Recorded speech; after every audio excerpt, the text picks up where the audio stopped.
Hello bachcho, let's read the given question. The question says motion of an oscillating liquid column in a U-tube is option A periodic but not simple harmonic, option B non-periodic, option C simple harmonic and time period is independent of the density of the liquid, option D simple harmonic and time period is directly proportional to the density of the liquid.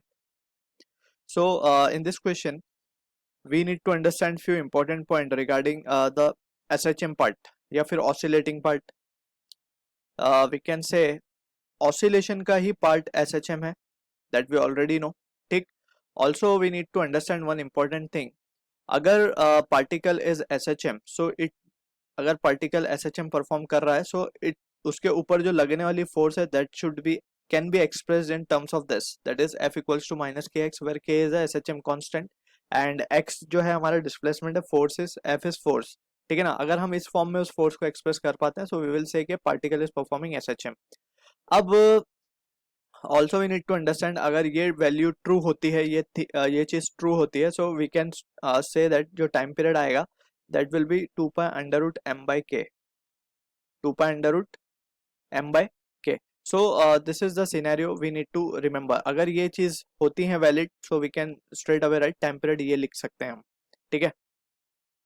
अब इसी को समझने के लिए we need to understand, हमें liquid column given है U tube के अंदर. अब यूट्यूब में ये गिवन है, so we need to check first के whether it is performing SHM. So उसके लिए हमें ये कंडीशन चेक करनी पड़ेगी, जो फोर्स अप्लाइड है या फोर्स जो लिक्विड लगा रहा है that is in the form of minus KX. तो हम लिख सकेंगे टाइम पीरियड का expression this, and from there we can calculate and get the value of time period exactly वो क्या आती है, बट वो होगी इसी फॉर्म की. ठीक है. So let's begin with the part. अब यहाँ पे लेट्स कंसिडर के हमारे पास ये लिक्विड फील्ड है इसके अंदर and it is up till this level. ठीक है. ये इस लेवल तक लिक्विड हमने मान लिया है कि इसमें यूट्यूब के अंदर फील्ड है. ठीक है. और उसका लेवल हम मान लेते हैं let's say L.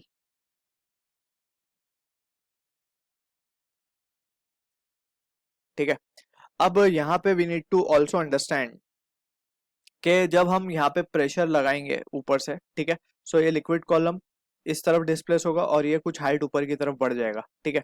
So let's suppose that, हम क्या सपोज कर लेते हैं, लेट्स से हमने यहाँ से एक फोर्स लगाया जिसके कारण ये लिक्विड का कॉलम यहाँ से राइज हो गया. कितना राइज हो गया, लेट्स से x राइज हो गया और वो यहाँ से x फॉल हो गया. ठीक है ना. अब वो नया कॉलम यहाँ पे आ चुका है, पहला पोजीशन 1 था, अब ये दूसरा पोजीशन 2 है. ठीक है. सो 1 से 2 पे आ गया और वो यहाँ से जो भी पोजीशन था उससे ऊपर चला गया थोड़ा. ठीक है. अब ये इतना ऊपर चला गया.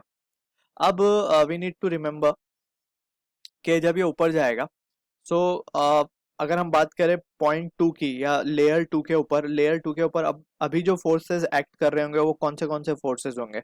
सो वी कैन अंडरस्टैंड कि ये जो फोर्सेस वी कैन शो, यहाँ पे एक फोर्स तो लग रहा होगा एटमॉस्फेयर की वजह से P0. ठीक है.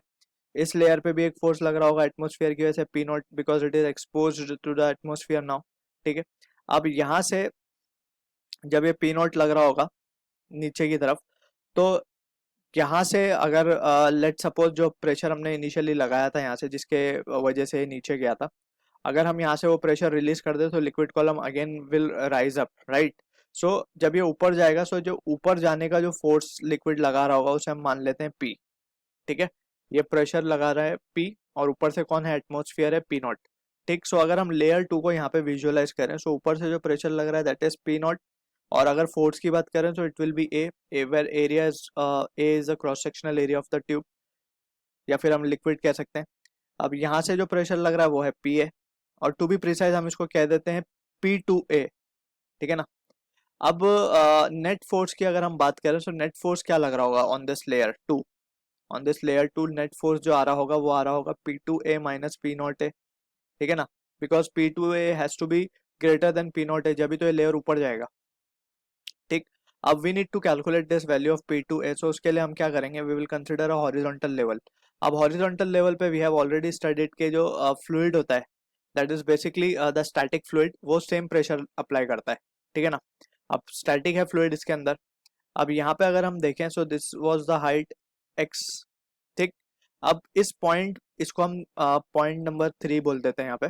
तो P3 पे अगर हम प्रेशर लिखना चाहें तो हम क्या लिखेंगे, P3 पे हम प्रेशर लिखेंगे pressure at P3 can be written as atmospheric pressure, और क्योंकि वो अब कुछ डेप्थ पे है, यहाँ भी वाटर फील्ड हो चुका है ना, क्योंकि वो कुछ डेप्थ पे है, डेप्थ कितनी है from the free surface, it is 2x। So gauge pressure we need to consider. तो पी नॉट, एक तो एटमॉस्फेरिक प्रेशर लगेगा और एक gauge pressure that is rho g h, h यहाँ पे हो जाएगा 2x। ठीक है, so this is how we write the pressure at point 3, and we know कि यही प्रेशर किसको इक्वल होगा, पॉइंट 2 को भी प्रेशर एट पॉइंट 2 भी इक्वल होगा, ठीक है, because they are at the same level. So अब हम क्या लिख सकते हैं, we can write from this now therefore f can be written as, यहाँ पे वैल्यू हम सब्सटीट्यूट कर देंगे, लेट्स से हमने वैल्यू सब्सटीट्यूट करी, therefore f can be written as p naught plus 2 rho g x into a minus rho p not a। अगर हम देखें तो p not a from both side can be cancel out, और f को हम क्या लिख पाएंगे, 2 रो जी एक्स इंटू ए। ठीक है, और हम यहाँ पे एक नेगेटिव साइन लगा देते हैं, बिकॉज वी कैन सी कि जो डिस्प्लेस हमने नीचे की तरफ उसे किया था लिक्विड को, लेकिन फोर्स जो है इसके ऊपर अपवर्ड लग रहा है, तो a negative sign will be showing के ये दोनों अपोजिटली डायरेक्टेड है। अगर हम अब इसको देखें ध्यान से, तो कैन वी से दिस वैल्यू दैट इज, अगर हम इसको थोड़ा सा प्रॉपर लिख दें ऐसा करके, तो वी कैन से कि ये जो वैल्यू है दैट इज रिप्रेजेंटिंग के, ठीक है ना।